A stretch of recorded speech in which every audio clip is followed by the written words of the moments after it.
So this new story is from Nintendo Prime. Our friend Nate runs the site. He posted an article saying YouTubers, and I assume this goes with Twitch streamers as well, can no longer receive copies of games from Nintendo thanks to leaks. Now, this was the original title of the story. There's been a bit of an update since then, but it came out, and apparently Mario and Luigi, the remake of the Game Boy Advanced game that is now coming to the 3DS, someone in the US got an early copy of the game from the Nintendo Ambassador Program or whatever means they have. Maybe they're a reviewer for some website or something, but they ended up either... no one actually came out and said exactly what it was. They either streamed the game early on Twitch or something, Nintendo found out, or they uploaded the ROM or whatever to a website and leaked a bunch of just as it was leaked. Yeah, so in some way the game was leaked, whether it was shown off or the game was put up digitally.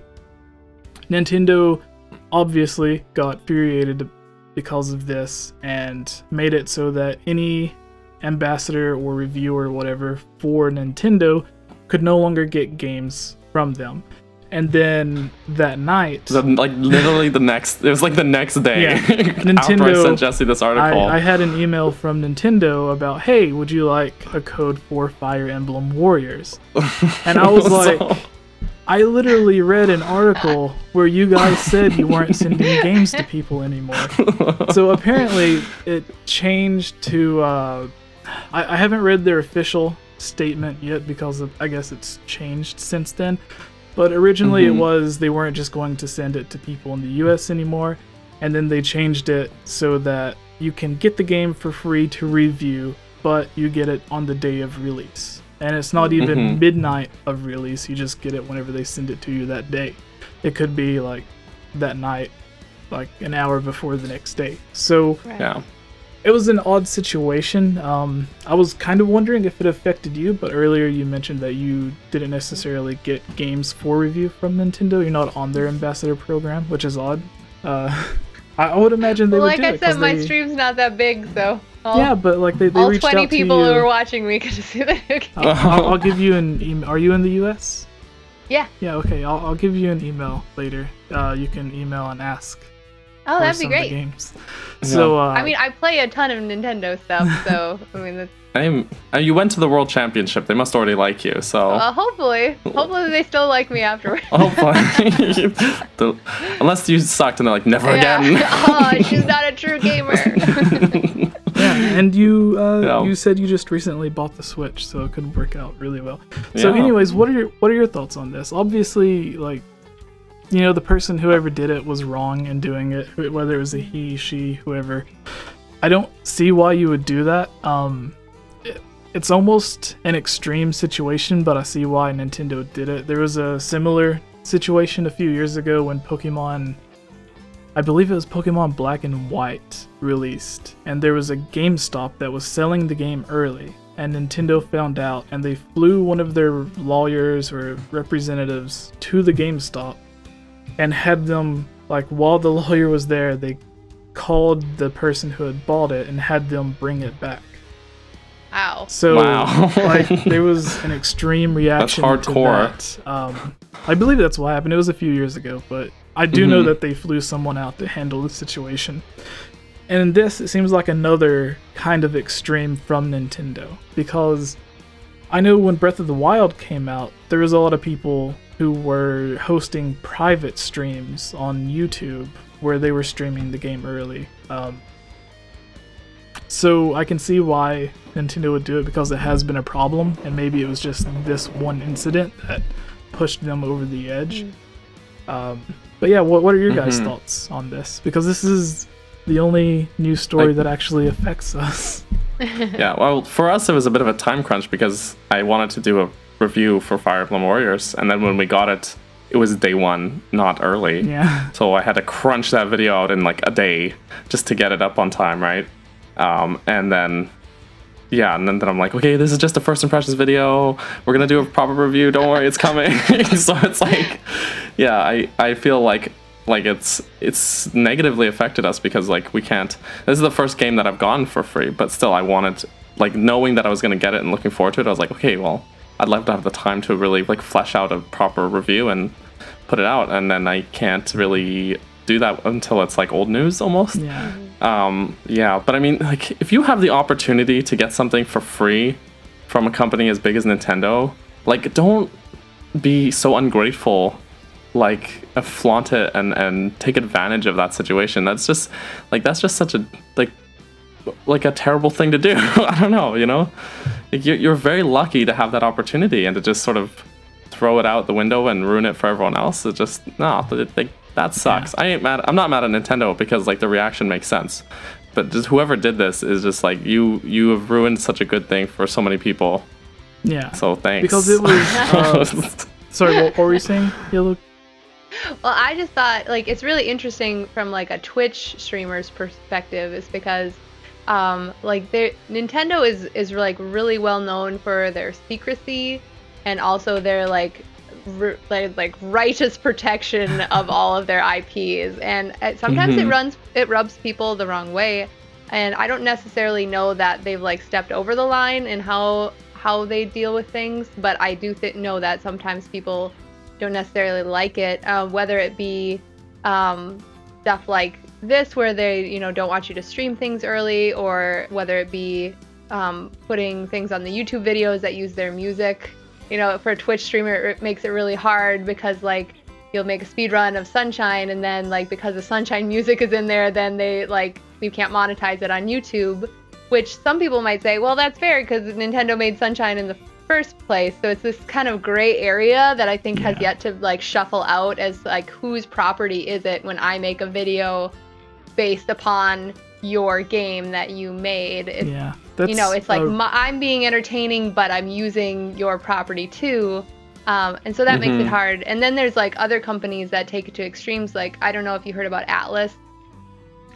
When Persona 5 came out, they basically sent an email to every streamer, and not just like early people, everybody, that said, you can only stream this part of the game, and it was like a very specific, from this point to this point, and anyone who like streams outside of that will have their Twitch account banned. And it was like, and like the backlash on that was like, as you could imagine, people were just angry, and it was all because Atlus is like, this game is very story based. If people can just go online and watch it, they're not going to buy the game. For me, that doesn't really have a bearing, because if I don't want something spoiled, like, I won't watch it. Like, I will avoid watching it, because I want to play it. I don't want to just watch somebody else play it. I don't know that everyone else is like me, so maybe that's more legitimate than I think. But in my perspective, like, any streaming for a game is going to be good publicity. Just because I've, like, bought way more games because I saw someone stream it on Twitch than I have not bought them, because I'm like, well, now I saw what happened, so now I'm not going to buy it. That's actually why I bought the Friday the 13th game. I was watching one of my favorite people on YouTube. It was the Kinda Funny, if you know their YouTube channel. And they were streaming Friday the 13th. And before it came out, I was like, well, I'm not that huge of a Friday the 13th fan, but after watching it, I was like, whether it's Friday the 13th or it could be something completely different, it looks really fun to play. So, like, I went out that day and bought it, and it was one of the first times that I ever did that. And if it wasn't for that stream, then they wouldn't have gotten my, I think it was like $40. So yeah, for sure. And I like bought PlayerUnknown Battlegrounds. Like, that's not the type of game that I would normally go out and buy, but it's something that... That's a huge game. I can't believe how it's a huge game, and a lot of it's thanks to, like, streamers and YouTubers who are playing it, because that game shows so much better when you can watch people playing it and have fun, rather than like trying to describe what it's like. Like, even through like a video, it's like not the same effect as watching someone play it and have a really great time and being like, oh yeah, I can totally see the appeal. And there's some games that I think are like completely, like, streaming and YouTube and stuff is like completely responsible for their popularity. Like, I'm pretty sure Minecraft, if never hit YouTube, wouldn't be like this huge popular game. Same with like FNAF, like that whole series. I would single-handedly attribute to YouTube for its popularity. That's another game that I ended up buying because of YouTube. My little brother, my little brother was playing, he was watching people on YouTube play it. And then he asked for it, and he kept asking, and I was like, okay, well, it just came out on the Switch, so maybe it makes sense to buy it, because not only am I buying it, but anytime that I get the chance to buy something from Nintendo, I like doing it to support them because I want them to keep making a lot of great games. Even though they didn't make Minecraft, some of the money still goes to them. So I was like, right, I'll buy the game for you, and then I also get a chance to support Nintendo. So, yeah.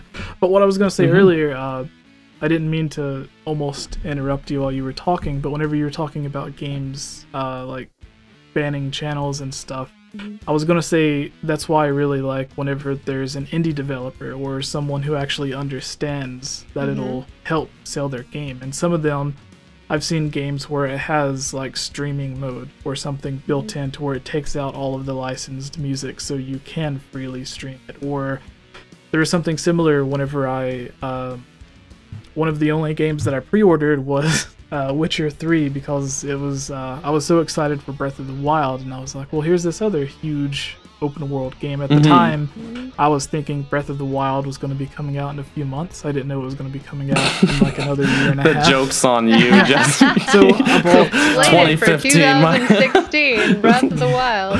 Right. Are you sure it's going to come out this year? Oh yes, our developers are working so hard. Yeah. Actually, I wanted to say, Daniel, I see the shield and the sword in your up on display. Oh yeah. I put them up there. On the last one, I'm still moving, so yeah. I just decided I'm gonna put it in the background somewhere, even though all of my stuff is being shuffled around every day because I'm just moving into this place. But I'm like, yeah, that shield's gotta go up behind me somewhere. Yeah, and with The Witcher 3, they had a thank you note inside the case where if you bought it, they would say, basically, thank you for spending your hard-earned money on their game. And it came with a free CD that had all of the music on it that they could have sold separately. I think Skyward Sword did something really similar to where they had their orchestra music on the CD for the 25th anniversary. Yeah, and that CD's awesome. Yeah. And they... oh, that reminds me, for the next podcast, we have to talk about our expectations and stuff for the Zelda Symphony. Have you been to the Zelda Symphony yet? I have. I went to it in Minneapolis. It was amazing. That's awesome. Oh, cool. Yeah, like I didn't really have the money to go to it, and I was like, well, I have a YouTube channel that's fairly big. I've been given opportunities because of it before. I'm going to take a chance and reach out and ask if I could get in for free to cover it or whatever. And they emailed me back and they were like, yes, you can get in. Would you like to interview the director, the producer, the composer? Would you like to sit in on the rehearsals? How many people would you like to bring? And I was that's like, amazing. Yeah, it was awesome. It was amazing. But after I said yes because of the excitement, I was like, no. I'm the most... this is where it comes in earlier where I was telling you, like, I always think of myself as, like, very unprofessional because I was like, there's going to be actual, like... news people there or like journalists with real cameras and real recorders. That might make yours the most fun for them. Like imagine being this person, like this composer or producer or something, and all day you have all these guys in suits with huge cameras and setups asking you, well, what's your favorite song and all these boring questions, and then here comes Jesse and he's just like, sup dude. I don't know, that'd be cool. Yeah, so I actually got my friend, I think you have the edge, who actually submitted a question for the podcast later. Her and her boyfriend were kind enough to go with me because they're the only Zelda fans that I know around here because I live in kind of a small town. So while I have a bunch of friends around here, none of them are necessarily a fan of Zelda, let alone a big enough fan to go and sit for like 2 hours at a symphony. But anyways, got off topic a bit. Should we move to the next news story? Yes, or did we have something else to add to this one? No, I was just going to say, like, it was really cool for them to do that with Project Red, did that with Witcher 3, because if I'm remembering it correctly, not only did it come with the CD, but it said, like, feel free to share this game, to stream it, to upload videos and everything. They wanted to do it. It's free publicity. Yeah, why not, it worked right? out really well because Witcher 1 and 2 weren't necessarily huge games that were very successful. But then Witcher 3 came out and it was. And I think it was because there was a lot of people reporting on the fact that it does come... Like, what game have you ever bought that came with a thank you note? So... Yeah. the next news story? The Zelda book. Zelda book. Yeah, this will be really quick then. All right. So this news story is a bit interesting for me. The videos on this channel are funded by supporters on Patreon like you. If you're a fan of this channel and would like to join on videos, receive shoutouts, watch videos early, have your questions answered, or have your topic discussed on our podcast, please consider supporting on Patreon for these and many other rewards for just $1. Shoutouts for this video includes Link Use the Triforce, Rusty Caulfield, Lovable Christie, Give Time 15, Shadow to Us, Robbie Morgan, and Lunarium. I want to thank all of you for everything you have done to help support this channel.